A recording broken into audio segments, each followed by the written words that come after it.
প্রথমেই বলি যে সবার ভালোবাসায় আমি আপ্লুত। আশির দোরগোড়ায় দাঁড়িয়ে আজ মনে হচ্ছে যে এখনো মনে হয় বিস্মৃত হয়ে যাবে। সাধারণত শিষ্যরা গুরু সম্পর্কে বলতে গিয়ে অনেক কিছুই বলেন, কারণ গুরু তাদের কাছে অনেক বড়। একজন ছাত্র তার শিক্ষক সম্পর্কেও এমনিভাবে বলেন।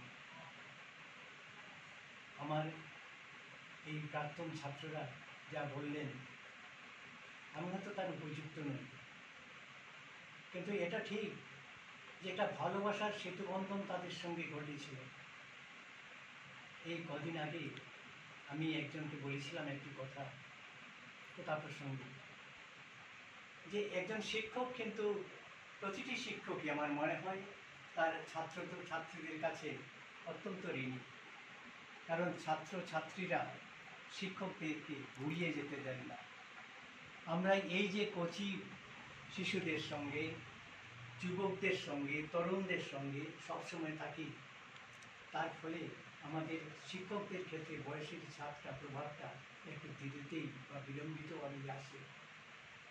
ফলে আমরা মনে হয় তাদের সঙ্গেই কিছুটা সবুজ থেকে যাই এই জীবনের শেষ প্রান্ত এসে।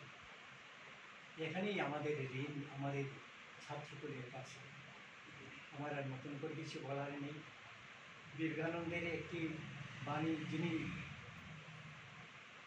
কঠোর উপনিষদ থেকে এটাকে উদ্ধৃত করে বলতেন যুবকদের উদ্দেশ্যে, সেই বহুশ্রিত কথাটাই আমি বলি, উত্তিষ্ঠিত জাগ্রত প্রাপ্য পরাণ নিভূতত।